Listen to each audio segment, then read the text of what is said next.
put the final stamp on what was a very fun 2022 Minnesota Vikings season, we're going to break down our top 5 moments from the season right after this.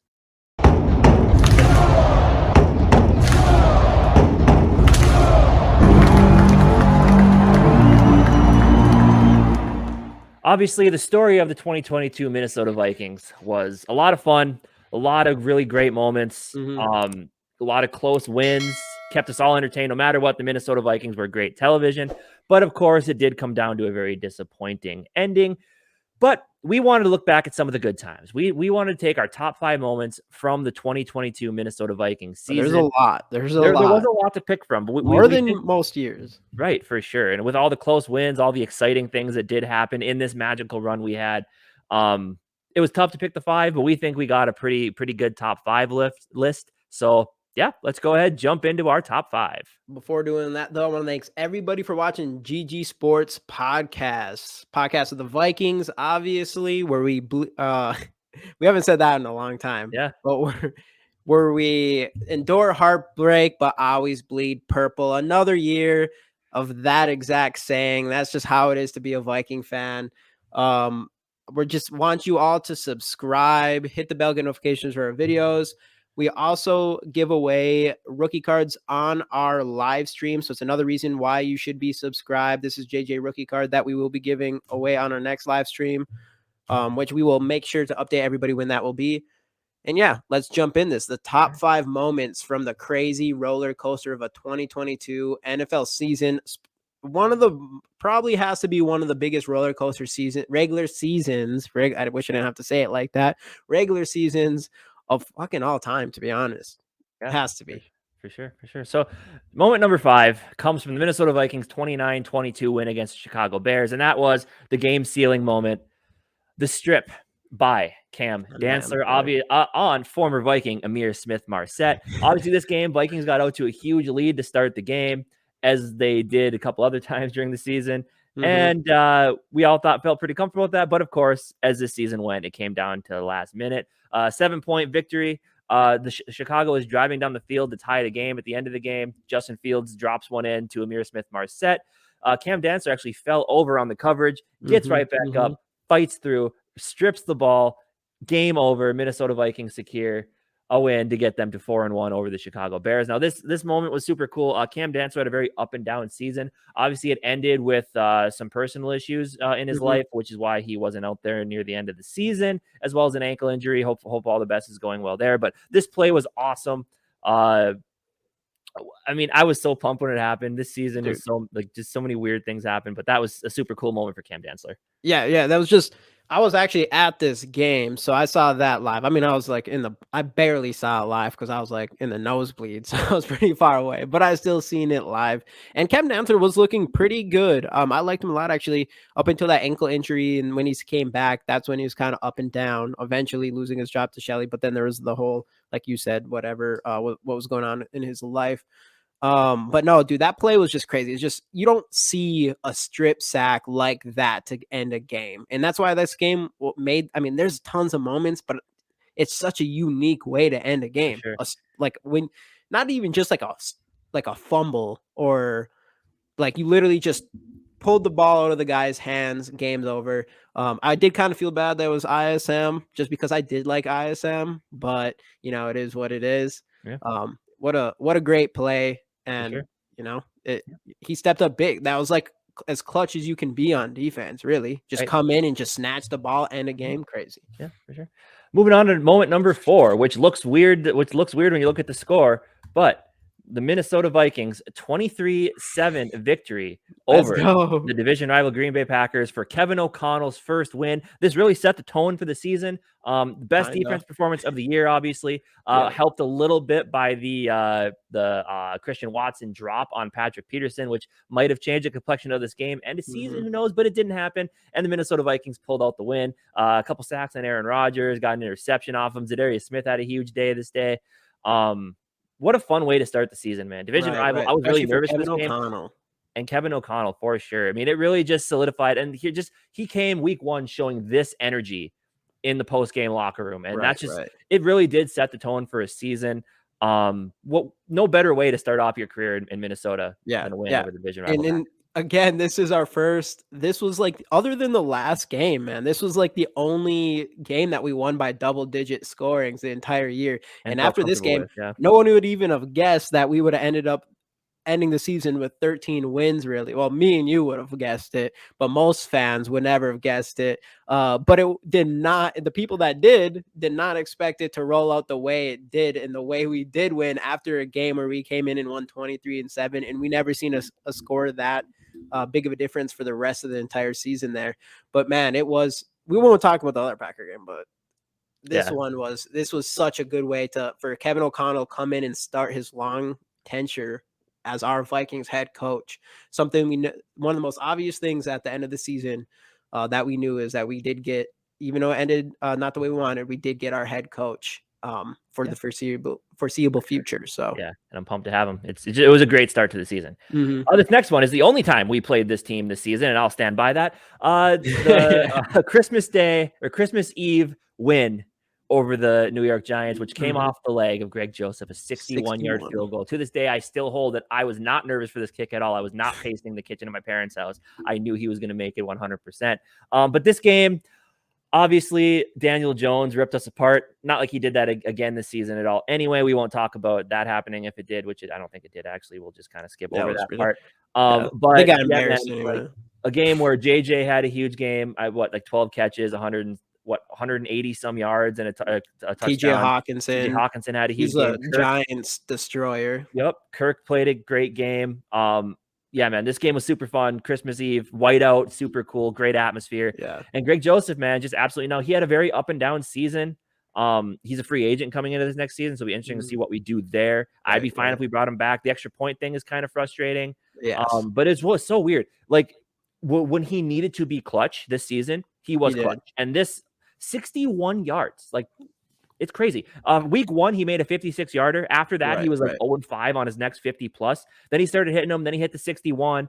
It's just, and then the next week in Green Bay, whatever happened there, as we won't talk about that game. But man, what a magical moment for Greg Joseph. Such an up and down season, but to have this happen with him was fantastic. Yeah, like you said, up and down season. 56-yarder during the Packers was the only 50 or the only kick he made over 50 yards up until this point. So, and he missed all those extra points. So when we were going into this, you were saying you weren't worried about it at all, which I 100% believe you. But I was nervous, but I wasn't like too nervous because we weren't going to lose. Well, yeah, not just that, but part of me was kind of like, I honestly was like, there's a good chance he misses this. So I was already kind of prepared with like, all right, he might miss this, like get ready for overtime. Like I still had that hope he makes it, but he didn't hit any. He missed what you said, 5 in a row over 50. I'm like, well, how is he going to hit a 61, which is 56 was his all-time career high. And he's kicked some, like he's not really known for having this monster leg or anything. So for him to go in there as that 61-yarder and hit that right in the middle there, that was definitely exciting and a huge moment for him and a huge moment for this team. And like you said, like bringing him back, it is interesting. I don't know how I feel about 100%. I was hoping like the extra point thing just seems really inexcusable to me, but at the end of the day, like you really want them to at least hit in those big moments, and that's what he does. Sure. So yeah, clutch kicker, man, for sure. Now, this next moment, there could have been a ton of different things to pick from it because this was just an insane game. These ones obviously were the hard ones to choose between. But we're going to go just with the overall, the Minnesota Vikings come back from 33 or what, 33-0 or something crazy like that. Yeah. Getting shut out in the first half, come back all the way against the Colts, biggest comeback in NFL history to win the division. So many stars in this game. Kirk Cousins, 34-54, 460, 4 touchdowns, 2 interceptions that were not his fault. Delvin had a big game, 17 carries, 95 yards. KJ, 10 catches, 157 and a touchdown. JJ, 12 catches, 123 and a touchdown. Delvin, 4 catches. The screen pass that really kicked everything off. 1 yard or for 1 touchdown. Adam Thielen, 3 catches and a touchdown. CJ with the 1 yard touchdown. Just so many moments in this game, man. KJ Osborne really willing this team. Kirk Cousins with over 400 passing yards for the second straight week at this time, winning the division, all of that. What a fun game. The first half was so frustrating. Second half, my nephew gets home, starts cheering this team on. Magical ride there. What a fun game, man. It was cool to watch, especially to win the division. And easily one of the top moments in the season. Second half. Like this is one of those games where like throughout the entire season, you kind of like, you always feel like we're a team that that is going to come back and win this game, just because we've seen it over and over again all season long up until this point. But 33 points comes up and you're just like, all right, like, I guess, it's going to be hard to come back. And then the crazy thing is, and then I think we got the ball first in half, I believe, and we came out and got stopped. And then, or yeah, I think so. And then I think we stopped them, something like that. And then we went down and scored a touchdown, but then they still got a field goal. And then after that, we started scoring on them like crazy. But like you said, the greatest comeback in NFL history. And this should be number one on pretty much anybody's list, right? Like Yeah. anybody in a regular season game, how is this not number one? I think it's because we're against a team that we should have easily beat anyways. We should have never even allowed them to have 33-0 at any point in this game, which really showed since we were able to come back on them and to win. So that's why I think our number one. Yeah, which it's the game itself was fantastic, but this moment it doesn't happen unless Justin Jefferson makes the catch of the year, the century, a lifetime. Everything. Oops, sorry, bad. Hey, we like him too. Yeah, but like this catch was, I mean, God, Kirk Cousins having enough time. And that's the thing. Kirk Cousins took a lot more risks this season, except for one pass. But he took a lot more risks all year long, and this was one of them. I mean, 4th and 18, you find your best guy, which I wish he'd have maybe. Would have been nice if he had done that in the last game of the season as well, but that's a different story. But he just chucked it up to JJ, and this is why you do it, man. He's double covered here, came down with the ball, kept the drive alive. Obviously, this game again a lot of big moments. We started off down 17 points. Delvin Cook had another big screen, or is it a touchdown run? One of the two. I think it was a touchdown run that got us back into the game. Again, big stats here. Kirk 30 of 50, 357, 1 touchdown, 2 interceptions. Delvin Cook, 14 carries, 119 and a touchdown.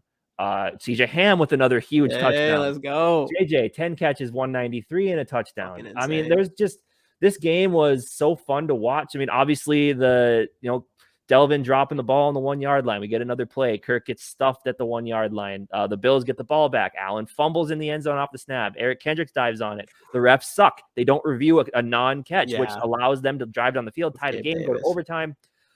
They even got help and we won this comeback. And the big thing is 12 men on the field at one point. The refs actually sucked in this game. Right. None of that matters if JJ doesn't make this catch. And this just solidified. I mean, here we already knew, but this just solidified him as one of the best receiver in football. Yeah, I don't think anybody was questioning that after this play. And then he kept bringing on the yards and stuff and literally finished the season with the most yards in the NFL. Unfortunately, he didn't beat the record, but I mean, he's 24 years old. He's got a lot of time to do that. And I think there's a good chance he does that next year. But the big thing with this game, especially compared to the Colts game, was this is a game that you actually even took the Bills to win. I did. And everybody else in the world would, besides, unbiased fans like me. And that's the biggest difference. Like we came in that we should have lost this game and we fell behind and we still came back and ended up winning, right? Which ultimately ended with this was the Cam Bynum interception, right? Or Patrick Peterson interception. The Cam Bynum was in the Jets game, which is also there's a lot of moments from this season. Yeah, there's so many good ones. We could have easily done a top 10. Yeah, and I want to toss the honorable mention. I mean, I didn't even think about this till right now. The TJ Hawkinson trade midseason. Like, oh yeah, you found yourself another pillar of this team for years to come. He's young. What, 26? Yeah. Yeah, I mean, I know he has a few drop issues, but when he's on, he is on. Dude, and like you have him, JJ, him, and another receiver TBD if KJ steps up or somebody else. Right.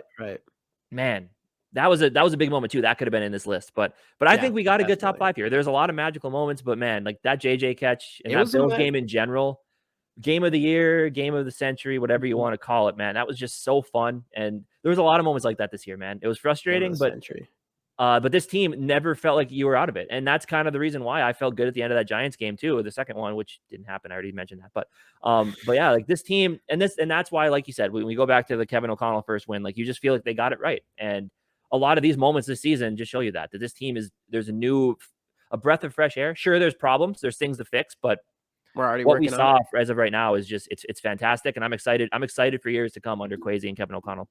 Yeah, man, it was a magical season. Like, there's no doubt about it. It did not end the way that we wanted to, But just looking at it, like going into this season, you know, you couldn't expect a much better season for us, I guess. But knowing that we hit it right with our GM and we hit it right with our head coach, especially it was so telling that right after the season ended, they kind of figured out what they think the problem was, what all of us thought the problem was, and they went in and changing it immediately. Yep.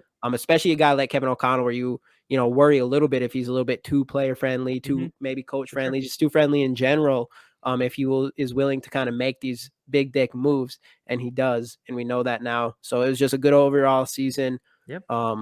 Lots of great moments. And hopefully we do a lot in this offseason to be more competitive defensively, specifically next year, and we can have another shot. For sure. Yep. But those are our top 5 moments of the season. We want to know your guys' top 5. Drop those moments down in the comment section for us, and we'll see you guys next time on the GG Sports Podcast.